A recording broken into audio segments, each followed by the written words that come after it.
Class 0.2 में आपका स्वागत है। दोस्तों, आज हम बात करेंगे अध्याय 5 समकालीन दक्षिण एशिया। दक्षिण एशिया विश्व का महत्वपूर्ण क्षेत्र है। इसमें शामिल 7 देश वो भारत, पाकिस्तान, नेपाल, भूटान, बांग्लादेश, श्रीलंका, मालदीव के लिए दक्षिण एशिया का पद इस्तेमाल किया जाता है। अब इसमें अफगानिस्तान और म्यांमार को भी शामिल किया जाता है। दक्षिण एशिया के देशों में आपस में सहयोग और संघर्ष का दौर चलता रहता है ना। दक्षिण एशिया के देशों के में आपस में सहयोग और संघर्ष का दौर चलता रहता है। चीन को दक्षिण एशिया का देश नहीं माना जाता है। जो चीन को है दक्षिण एशिया का देश नहीं माना जाता है। उसके बाद आपका दे रखा है उत्तर की विशाल हिमालय पर्वत श्रृंखला और दक्षिण की हिंद महासागर, पश्चिम का अरब सागर और पूर्व में मौजूद बंगाल की खाड़ी दक्षिण एशिया को भौगोलिक विशिष्टता प्रदान करते हैं। तो उत्तर में क्या दे रखा है आपका हिमालय पर्वत है, दक्षिण में क्या दे रखा है हिंद महासागर है और पश्चिम में क्या दे रखा है अरब सागर है और पूर्व में क्या दे रखा है बंगाल की खाड़ी है, जो दक्षिण एशिया को भौगोलिक विशिष्टता प्रदान करते हैं। अगला पॉइंट दे रखा आपका कि दक्षिण एशिया के विभिन्न देशों में एक सी राजनीतिक प्रणाली नहीं है। भारत और श्रीलंका में आज़ादी के बाद से लोकतंत्र है। भारत को 1947 में आज़ादी मिला, श्रीलंका को 1948 में, तब से लेकर के लोकतंत्र वहाँ पे कायम है। पाकिस्तान और बांग्लादेश में कभी लोकतंत्र है और कभी सैन्य शासन रहा है। तो पाकिस्तान में क्या है कि कभी लोकतंत्र और कभी सैन्य शासन रहा है, और बांग्लादेश में भी। नेपाल में 2006 तक संवैधानिक राजतंत्र था और बाद में क्या हुआ लोकतंत्र बहाली हुई। तो 2006 तक संविधान में क्या नेपाल में क्या था संवैधानिक राजतंत्र था और बाद में लोकतंत्र की बहाली हुई। अगला पॉइंट आपका दे रखा है भूटान में राजतंत्र है। मालदीव सन 1968 तक सल्तनत हुआ करता था और यहाँ भी क्या है लोकतंत्र है। कहाँ पे मालदीव में 1968 तक क्या था सल्तनत हुआ करता था, अब वहाँ भी लोकतंत्र है। उसके बाद अगला पॉइंट आपका दे रखा है दक्षिण एशिया के लोग लोकतंत्र को अच्छा मानते हैं और प्रतिनिधित्व मूलक लोकतंत्र की संस्थाओं का समर्थन करते हैं। तो दक्षिण एशिया के जो देश के जो लोग हैं लोकतंत्र को अच्छा मानते हैं और प्रतिनिधि मूलक लोकतंत्र की संस्थाओं का क्या करते हैं समर्थन करते हैं। अगला पॉइंट आपका दे रखा है दक्षिण एशिया लोकतंत्र के अनुभवों से लोकतंत्र के बारे में प्रचलित यह भ्रम टूट गया है कि लोकतंत्र सिर्फ विश्व के धनी देशों में फल फूल सकता है। क्या दे रखा है कि दक्षिण एशिया के लोकतंत्र के अनुभवों से लोकतंत्र के बारे में प्रचलित यह भ्रम क्या है टूट गया है कि लोकतंत्र केवल विश्व के धनी देशों में फल फूल सकता है। पाकिस्तान की राजनीतिक व्यवस्था में सेना बहुत प्रभावशाली है। यही कारण है कि यहाँ बार बार सैन्य शासन लोकतंत्र को कुचल रहा है। ऐसा ही बांग्लादेश में भी हुआ है। सर्वप्रथम देश की बागडोर जनरल अयूब खान, तो पाकिस्तान की जो सर्वप्रथम जो बागडोर है जनरल अयूब खान ने ली। उसके बाद जनरल याहिया खान और तत्पश्चात जनरल जियाउल हक ने। तो सबसे पहले जनरल अयूब खान, दूसरा उसके बाद जनरल याहिया खान और तत्पश्चात उसके बाद है जनरल जियाउल हक। 1999 में जनरल परवेज मुशर्रफ ने जनता द्वारा निर्वाचित सरकार को हटा करके सैनिक शासन की स्थापना की। तो पहला क्या दे रखा कि सर्वप्रथम देश की जो बागडोर है जनरल अयूब खान ने ली, फिर जनरल याहिया खान ने ली, फिर उसके बाद जनरल जियाउल हक ने लिया, फिर 1999 में जनरल परवेज मुशर्रफ ने जनता द्वारा निर्वाचित सरकार को हटा करके क्या किया सैनिक शासन की स्थापना किया। उसके बाद देखा है कुछ समय के लिए अवश्य जुल्फिकार अली भुट्टो ने बेनजीर भुट्टो तथा नवाज शरीफ के नेतृत्व में पाकिस्तान में लोकतांत्रिक सरकार कार्यरत रही। तो जुल्फिकार अली भुट्टो, बेनजीर भुट्टो और नवाज शरीफ के नेतृत्व में पाकिस्तान में क्या लोकतांत्रिक सरकार कार्यरत रही। जून 2013 में नवाज शरीफ के नेतृत्व में पाकिस्तान में लोकतांत्रिक सरकार की स्थापना हुई, परंतु 2017 में उन्हें वित्तीय भ्रष्टाचार के मामले में पाकिस्तान के सर्वोच्च न्यायालय द्वारा दोषी ठहराया गया तथा पद से हटाते हुए 10 वर्ष, है ना, दोषी ठहरा दिया गया किसको, और 10 वर्ष के लिए 10 साल की सज़ा का आदेश दिया। ठीक है, 10 साल का उसको सज़ा का आदेश दिया। ठीक है, उसके बाद आपका दे रखा है किसको, नवाज शरीफ को। अगला आपका दे रखा है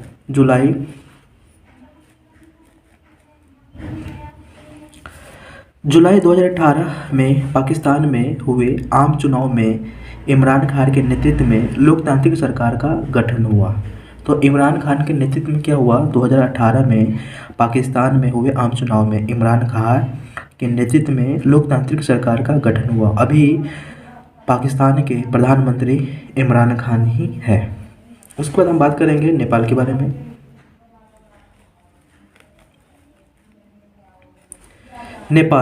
नेपाल में लंबे समय राजा और लोकतंत्र समर्थकों में जद्दोजहद चलती रही। अब वहाँ की राजनीतिक में माओवादी भी बहुत प्रभावी हो गए हैं। नेपाल में राजा की सेना, लोकतंत्र समर्थकों और माओवादियों के बीच लंबे त्रिकोणीय संघर्ष का परिणाम यह रहा कि नेपाल के द्वारा वर्तमान में अपनाए गए संविधान का परिणाम यह रहा कि नेपाल के द्वारा वर्तमान में अपनाए गए संविधान के तहत खड़ग प्रसाद शर्मा ओली अक्टूबर 2015 में नेपाल के नए प्रधानमंत्री के रूप में क्या हुए, निर्वाचित हुए। ठीक है, उसको तो आपको देखा है श्रीलंका के बारे में पढ़ेंगे तरीके से।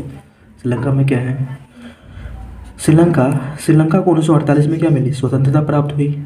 और श्रीलंका एक सफल लोकतंत्र और सामाजिक आर्थिक क्षेत्रों में अपनी अच्छी स्थिति के बावजूद सिहली और तमिल समुदाय के जातीय संघर्ष का शिकार रहा। सिहली श्रीलंका के मूल निवासी थे, जो सिहली थे वो श्रीलंका के क्या थे, मूल निवासी थे। तमिल कहाँ से, तमिल जो भारत से जाकर के श्रीलंका में बसे थे। तो श्रीलंका को 1948 में स्वतंत्रता प्राप्त हुई। और श्रीलंका में क्या है, सफल लोकतंत्र है, सामाजिक आर्थिक क्षेत्रों में अपनी अच्छी स्थिति बहुत अच्छी है। वहाँ पे सिहली और तमिल समुदाय के जातीय संघर्ष का शिकार रहा है। और सिहली श्रीलंका के मूल निवासी थे, तमिल जो भारत से जाकर के श्रीलंका में क्या हो गए थे, बस गए थे। यह संघर्ष मुख्य रूप से तमिलों श्रीलंका में अलग राष्ट्र की मांग एवं संसाधनों पर अधिकार के लिए था। वहीं दूसरी ओर सिहली समुदाय द्वारा लगातार उनकी इस मांग का विरोध किया जाता रहा था। तो तमिलों द्वारा श्रीलंका में एक अलग देश की मांग कर रहे थे और संसाधनों पर अधिकार के लिए, वहीं दूसरी ओर श्रीलंका समुदाय द्वारा लगातार उनकी इस मांग का क्या कर रहे थे, एक तरीके से विरोध किया जा रहा है।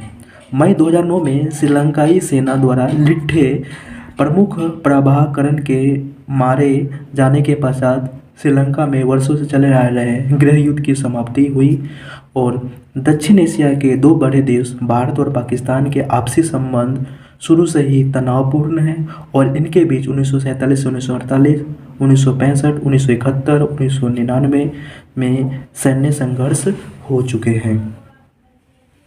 उसको आगे दे रखा आपका दक्षिण एशियाई देशों में भारत एकमात्र ऐसा देश है जिसकी अन्य सभी देशों की सीमाएं लगती हैं। तो भारत एकमात्र ऐसा देश है जिनकी अन्य सभी देशों में सीमाएं लगती है। इसके कारण भारत के इन देशों के साथ कुछ मुद्दे पर मतभेद है और बहुत से क्षेत्रों में क्या है, सहयोग भी है। अगला पॉइंट आपका देखा है सार्क। दक्षिण एशियाई देशों में आपसी सहयोग के लिए सन 1985 में डचेस माने सार्क, एस का मतलब होता है साउथ, ए का मतलब होता है एशियन, है ना। उसके बाद आपका दे रखा है ए एसोसिएशन, आर का मतलब होता है रीजनल और सी का मतलब होता है कॉरपोरेशन की क्या होगी दोस्तों, स्थापना की। उसके बाद आपका दे रखा है कि 2005 में 13वें सार्क शिखर सम्मेलन ढाका में अफगानिस्तान को सार्क में शामिल करने पर सहमति बनी, है ना। 13वें शिखर सम्मेलन में ढाका में अफगानिस्तान को सार्क में शामिल करने पर सहमति बनी। और 2007 में 14वें शिखर सम्मेलन में नई दिल्ली में अफगानिस्तान की पहली बार सार्क शिखर सम्मेलन में क्या किया गया, एक तरीके से शामिल किया गया। और वैश्विक के दौर में हुए सार्क सम्मेलन में जलवायु परिवर्तन, आपदा प्रबंधन, आतंकवाद की समाप्ति संबंधी इस क्षेत्र में व्यापार एवं विकास को बढ़ावा देने हेतु कई समझौते पर क्या होते हैं, हस्ताक्षर हुए हैं। अगला पॉइंट आपका दे रखा है, सार्क का 18वां शिखर सम्मेलन 26 से 27 नवंबर 2014 को नेपाल की राजधानी काठमांडू में संपन्न हुआ, जिसका विषय शांति समृद्धि के लिए प्रतिबद्ध और एकजुटता था, है ना। तो जो 18वां जो शिखर सम्मेलन है आपका नेपाल की राजधानी काठमांडू में हुआ। उसके बाद देखा कि सार्क का 19वां सम्मेलन 2016 में इस्लामाबाद माने पाकिस्तान में हुआ, परंतु उरी में जो आतंकवादी जो हमले के कारण भारत ने, है ना, उरी में आतंकवादी हमले के कारण भारत ने इस सम्मेलन का क्या किया, बहिष्कार किया। बहिष्कार किया बाद में बांग्लादेश, भूटान, श्रीलंका, मालदीव ने भी इस सम्मेलन का क्या किया, बहिष्कार किया। तो उसने जो सार्क का 19वां जो सम्मेलन हुआ था 2016 में हुआ था इस्लामाबाद में, तो उरी में जो आतंकवादी हमला हुआ था तो भारत ने इसका क्या किया, इस सम्मेलन का बहिष्कार किया। बहिष्कार करने के बाद बांग्लादेश में ने भी, भूटान ने भी, श्रीलंका में ने, मालदीव ने भी इस सम्मेलन का क्या कर दिया, एक तरीके से बहिष्कार कर दिया। साप्टा जनवरी 2004 में आयोजित 12वें शिखर सम्मेलन में सार्क देशों ने ऐतिहासिक दक्षिण एशियाई मुक्त व्यापार सौदा, तो एस माने साउथ, ए माने एशियाई, और फिर माने फ्री, और टी माने क्या होता है, ट्रेड, ए माने एग्रीमेंट माने समझौता हुआ था पर हस्ताक्षर किए। और 1 जनवरी 2006 से क्या हुआ, प्रभावी हुआ। इस समझौते के 2 मुख्य उद्देश्य हैं। पहला उद्देश्य आपका दे रखा है कि दक्षिण एशियाई क्षेत्र मुक्त व्यापार संबंधी बाधाओं को दूर करना।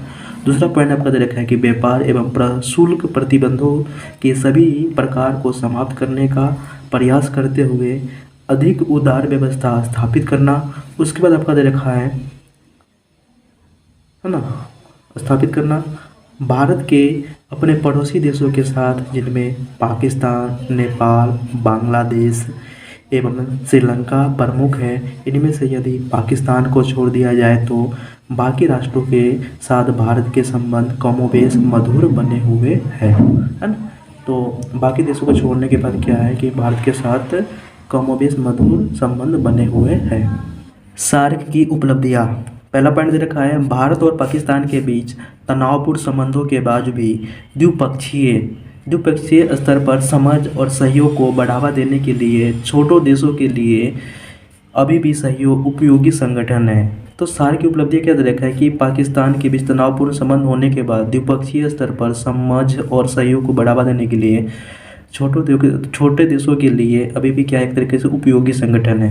दूसरा पॉइंट दे रखा है कि साप्टा को बना करके व्यापार की दिशा में महत्वपूर्ण कदम उठाया है। तीसरा पॉइंट दे रखा है कि पर्यावरण, आर्थिक विकास व ऊर्जा आदि क्षेत्रों में सहयोग की बात है ना। तो पर्यावरण, आर्थिक विकास व ऊर्जा आदि क्षेत्रों में सहयोग हो रहा है एक तरीके से। अगला पॉइंट आपका दे रखा है कि बीमेस्टिक मतलब bay of Bengal initiative of the multiple sector and technical and economical corporation, Bengal की खाड़ी एंड बहु क्षेत्रीय तकनीक और आर्थिक सहयोग उपक्रम के इसके सदस्य देश जैसे बांग्लादेश, भारत, बर्मा, श्रीलंका, थाईलैंड, भूटान, नेपाल है। तो क्या है, बीमेस्टिक के जो सदस्य है बंगाल की खाड़ी में, जैसे आपका दे रखा है बांग्लादेश है, भारत है, बर्मा है, श्रीलंका है, थाईलैंड है, भूटान है, नेपाल है। उसके बाद आपका दे रखा है कि वर्तमान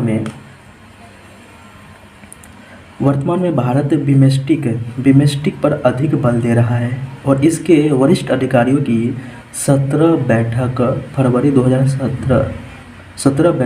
2017 में काठमांडू, नेपाल में आयोजित की गई। इस बैठक में व्यापार और निवेश, ऊर्जा प्रौद्योगिकी, मत्स्य पालन, जलवायु परिवर्तन, संस्कृति, लोगों के बीच संपर्क और अन्य क्षेत्रों में बार बार चर्चा हो चुका है। तो जो वर्तमान में जो भारत में बिम्स्टेक है पर अधिक बल दे रहे हैं और इसके कारण 17 बैठक हो रखा है। 2017 में काठमांडू में नेपाल में आयोजित की गई और इस बैठक में व्यापार और निवेश, ऊर्जा प्रौद्योगिकी जैसे मत्स्य पालन, जलवायु परिवर्तन, संस्कृति, लोगों के बीच संपर्क और अन्य क्षेत्रों में बार बार क्या हो रही चर्चा की गई है।